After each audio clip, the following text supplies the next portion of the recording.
we go. Presentation that was given to the Smug Mug Group in Seattle about 12 years ago. A little over 12 years ago. But anyway, these pictures are at least 12 years old, as I said, and I hope you get a kick out of them. I found this on a hard drive, looked at it, and went, oh man, I remember those.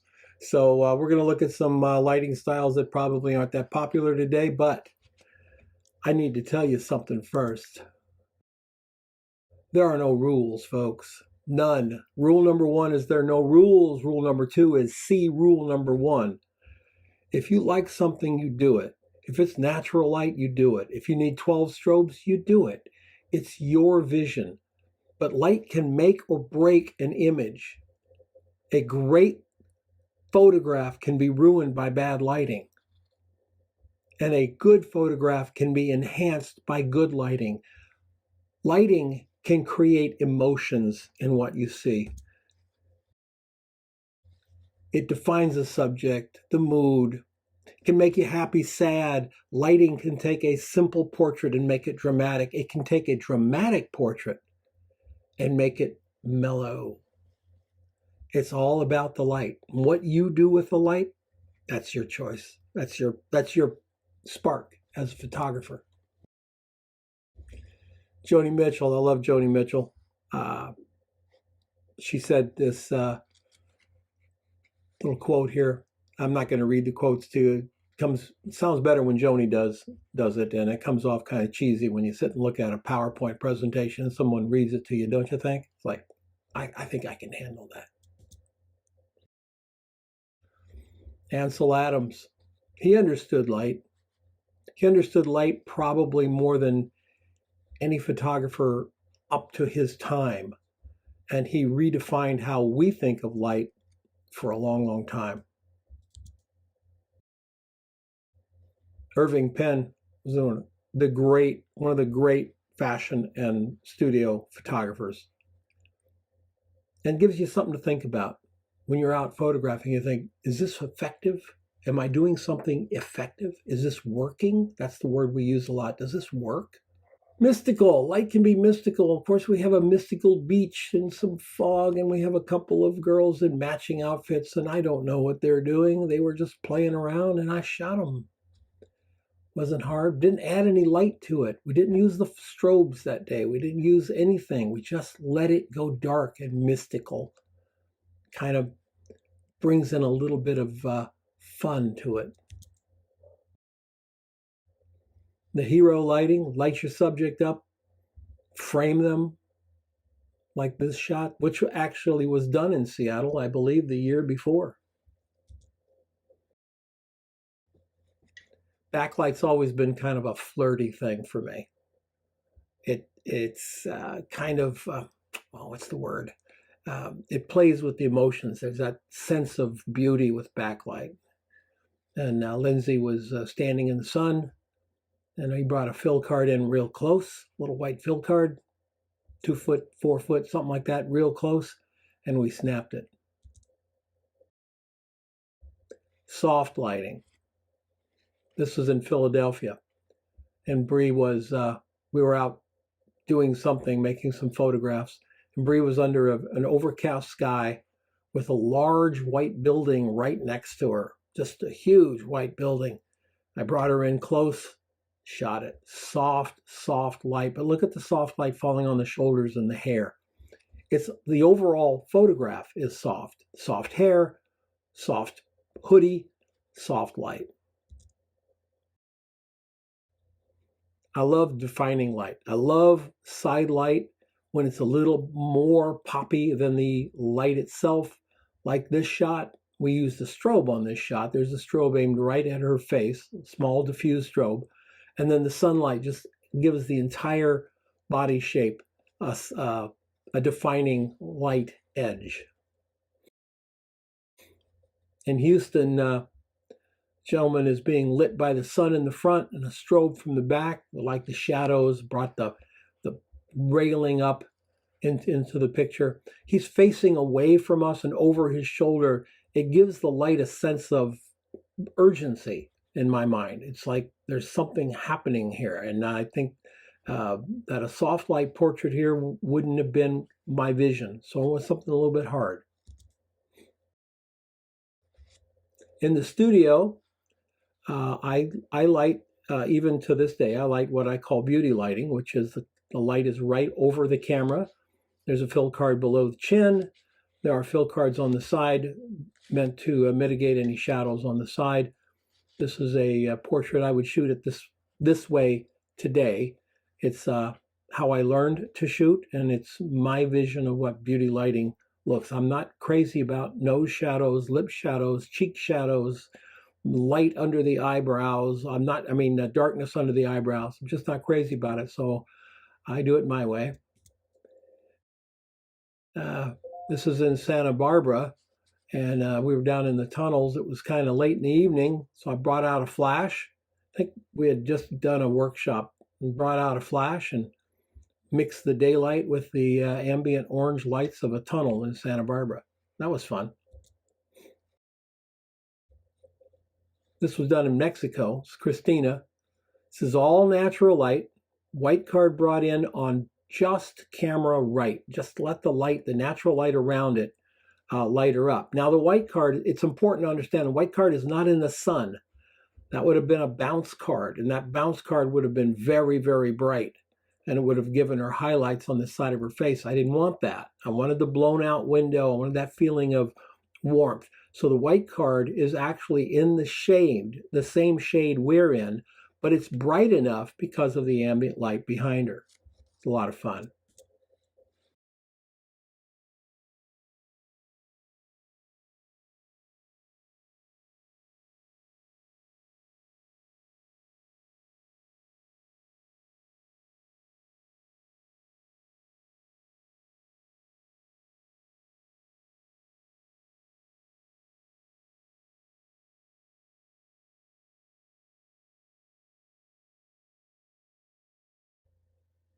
Back to Houston, and I call this illustrative light because there are three light sources here. Four light sources. There's one on his right side coming down. You can see it lighting up the right side of his face. There's one on the left side of him, and you can see that down the pants and the right side of his sleeve. And then there's one right in front of him doing some fill, and from the back, that is dappled sunlight.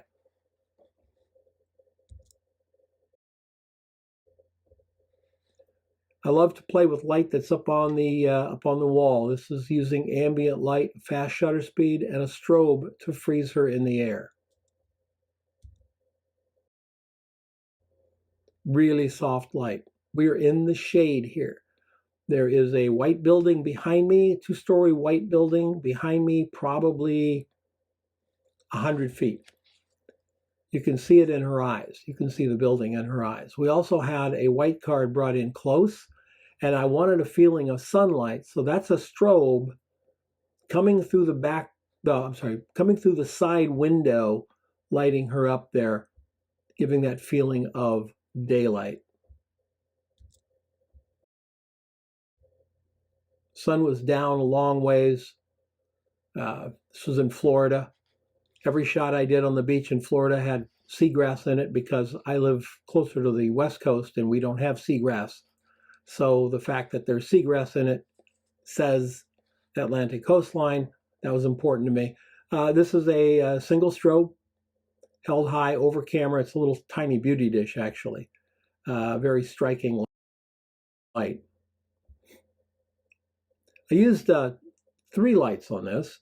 There is a gold reflector, shiny gold reflector, the kind that you just be careful when you're using it on people. Shiny gold reflector aiming at the wall behind her because it was very dark in this little area, little garage or something behind her. I have a fill card to the right of her, high up in the sun, and then a low fill card to clean up the shadows and things under her face. You can see a little bit of the low fill card in her eye. And so that up in New York at a workshop we did there, I loved the sky. It was really dramatic. It was kind of dark in the city behind her. So we played with the dark and the light using a speed light and controlling where it fell on her. So it was just on the top of her here, letting her legs go silhouette. You can see on the right side, on the left side, well, we got the sun right above her. It's hard to even focus when you're shooting into the sun, but we got it done. It was important to do that because I had to trust the model to make it right. I don't know why it moved. A little ring light effect there, and that's pretty powerful, pretty fun. She's right next to the wall. That gives the shadow something to play with. So it's different if you're using light right from the axis of camera. It's different if they're in front of the wall by a distance or next to the wall, like she's right against the wall in the studio. I just love the open, airy feel of this shot. She's very pale, a blonde hair, and the tiny little, very light tattoos on her back. That was just a sort of spontaneous image. We did an ad for a volleyball company, and the whole point of the volleyball company was that they saved the environment. We were asked to do this in November in Phoenix, and they wanted trees and stuff. And it was, we live in a desert, so kind of finding this stuff was crazy. This ended up being up near Prescott, and a little bit of magic in Photoshop, and we got some reds and yellows, and the whole idea of the volleyball player there. This ran nationally, actually. It was interesting. They made volleyball software back then. This shot was done in Seattle, and we used a small beauty dish with a sock on it, so some soft light. And the beauty dish is literally right out of the frame. I needed a very, I needed f11 at 250 or 200th of a second, and so we had to bring that speed light with the sock in really, really close. I try not to shoot the speed lights at full power because it takes too long to recycle, so it was about half power. But it gave me what I wanted, a feeling of light that is not part of the ambient world. So we're sort of aware that there's something else going on, and it's always fun to play tricks on the eye like that. This shot was also done in Seattle. And in this particular case, there's a strobe on her shoot-through umbrella, high on a boom. There's a strobe to the right of us, shining at the green leaves in front of her, and then there's a strobe and a shoot-through umbrella down right in front of us here to the right side of me, lighting up the foliage on the edge of the deck in front here. So lots of lights. As you can see, back 12 years ago, I was playing with textures and things. I don't know if I'd do that today.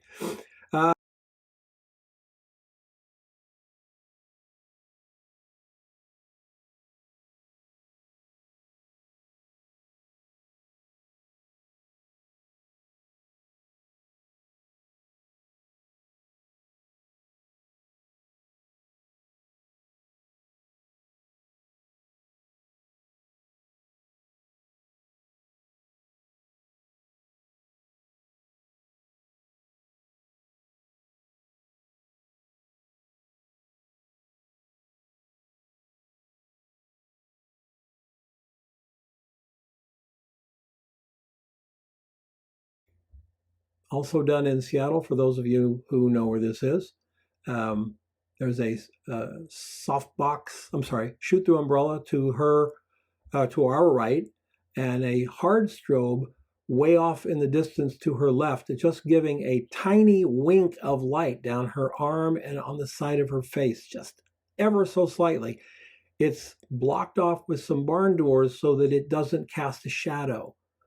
I didn't want any shadow from it, so I'm very, very careful. This gives her kind of an ethereal look in a very ethereal place.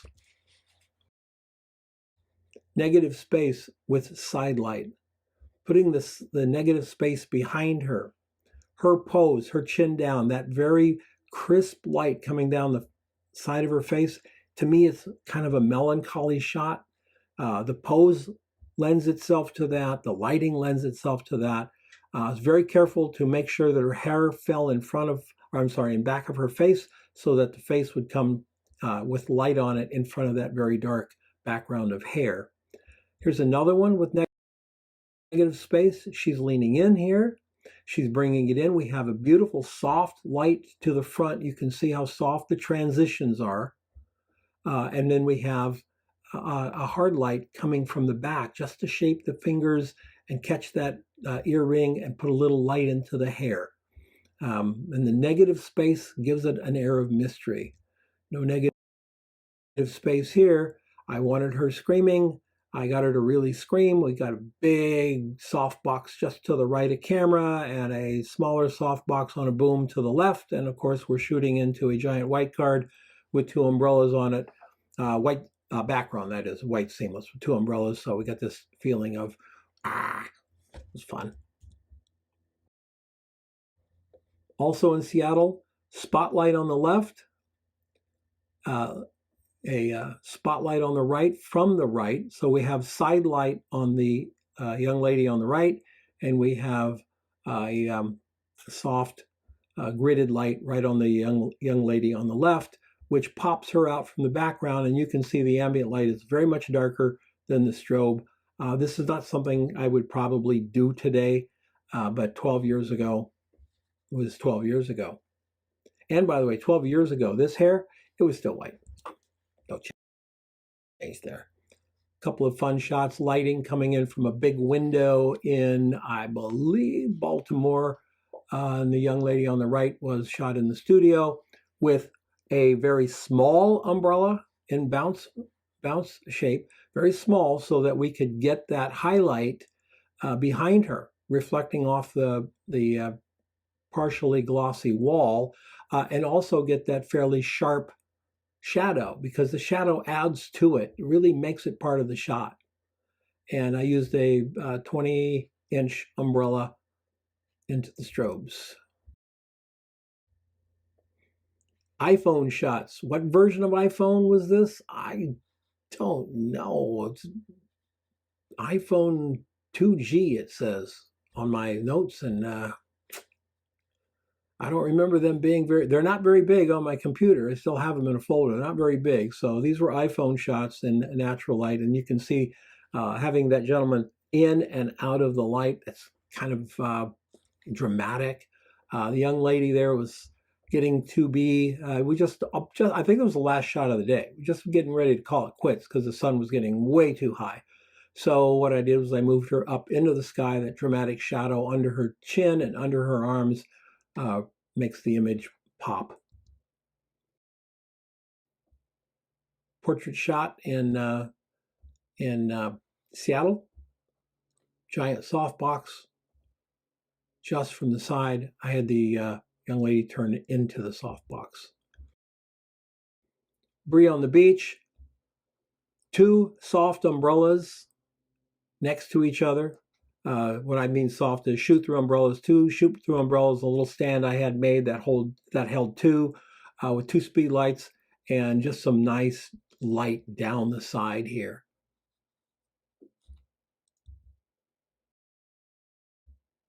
In Bermuda, strobe on the left, soft light on the right. I was informed later, after we had taken a photograph of the guy, that he was planning on robbing us. But the young lady in the picture on the right, that was his cousin, and she told him that she wouldn't allow it. So that was pretty cool. Anyway, natural light on the right side. This is getting closer to what I like to shoot today, mostly. And a very bright concrete situation. There's light all around her. Light's coming from top back, but the fill is amazing. Both close up and far away.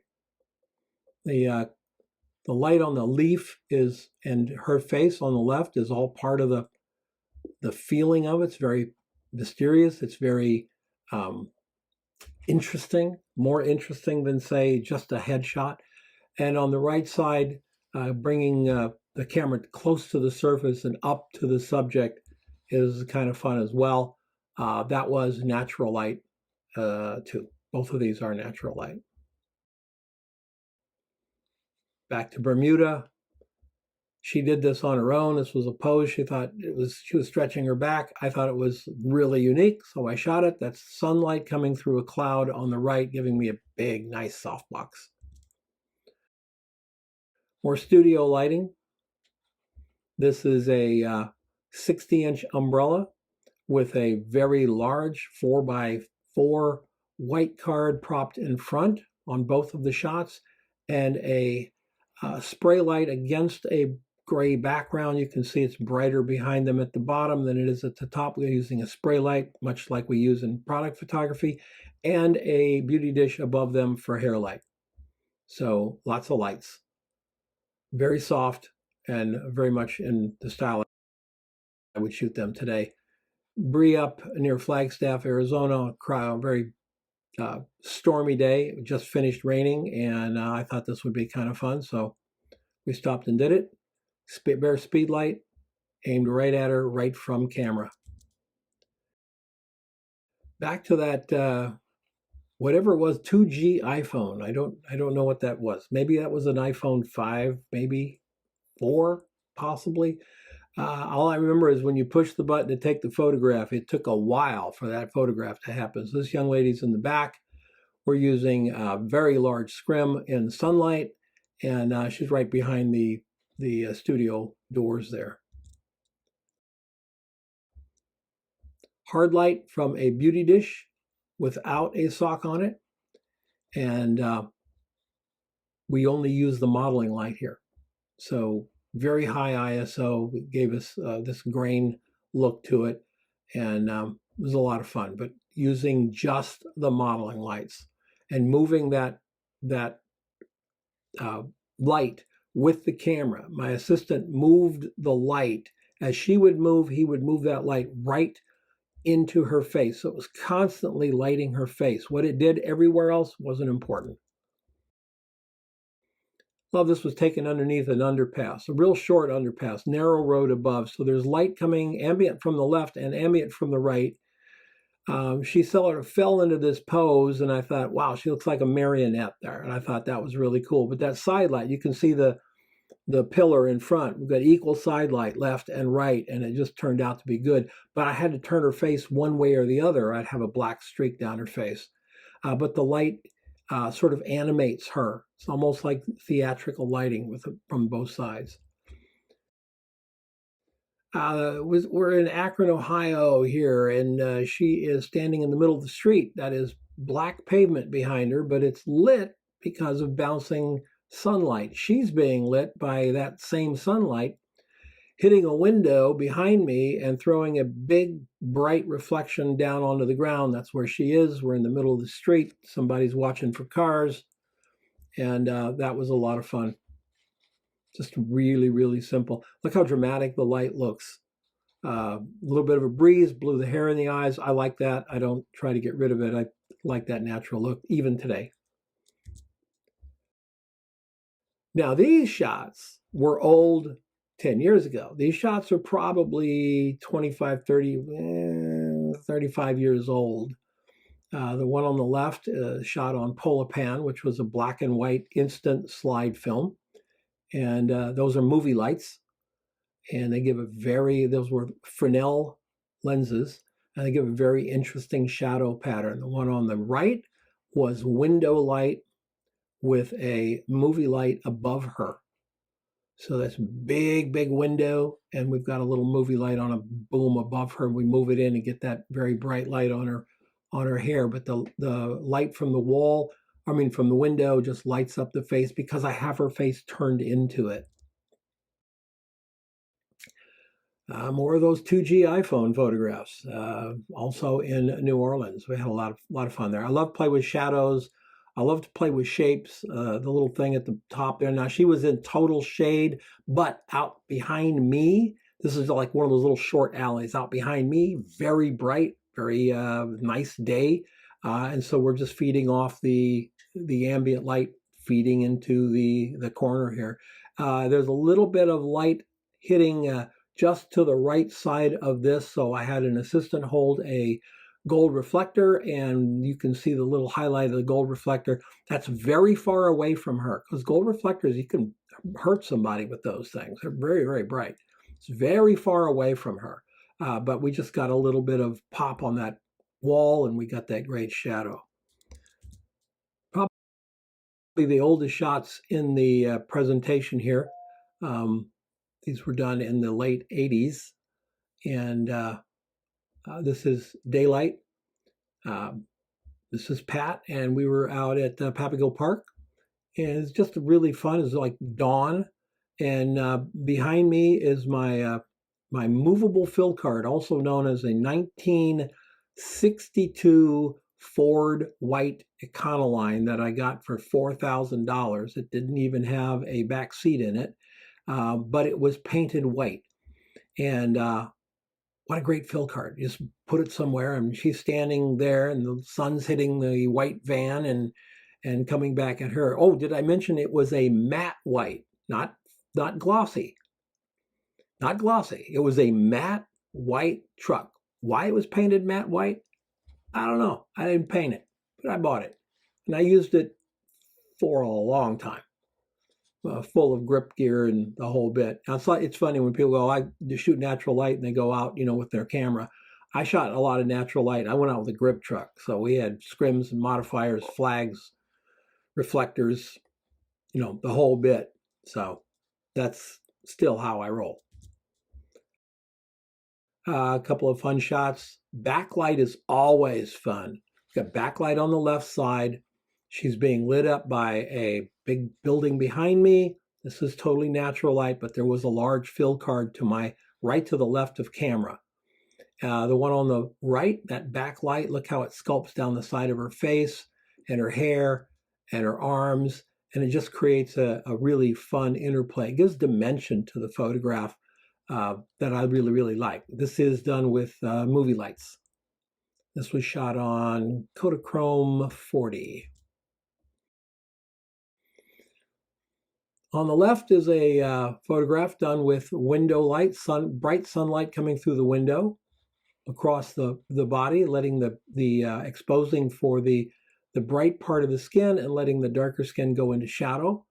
And the one on the right was taken on Polapan, and also a very large light source, which was a scrim with a movie light behind it.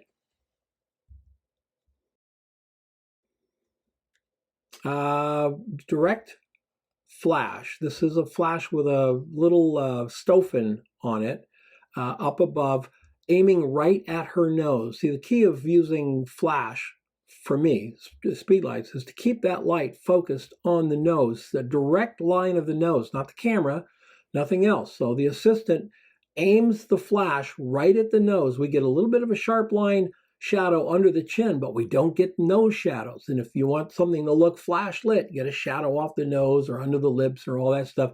So his job was to keep that light right where she moved this way, he moved with her, up, down, whatever. That light stayed the same. A lot of sunlight. This was for business type portrait. And then down in Mexico, we had a lot of fun in Mexico. She's wearing a top under the hat. You can see it. It was just fun. And this is a very large shoot-through umbrella, very large, with 3 strobe heads in it, 3 speed lights in it, to give us that soft light against the sun peeking out from behind the cameras. So anyway, hey, some pictures from the vault. I mean, we're talking the dank and dusty vault, Thanks for coming along and joining with me on this kind of fun, nostalgic kind of look at lighting and what I was doing 12 years ago. And this is Bree up there with a little bit of sunlight behind her and a shoot-through umbrella on a very tall stand right out of frame on the front of her. So it was a lot of fun. This, by the way, is in Santa Barbara. Everybody, thank you so much for indulging me, and I hope you had fun looking at some of the styles and things of a decade ago. Thank you. We'll see you next time.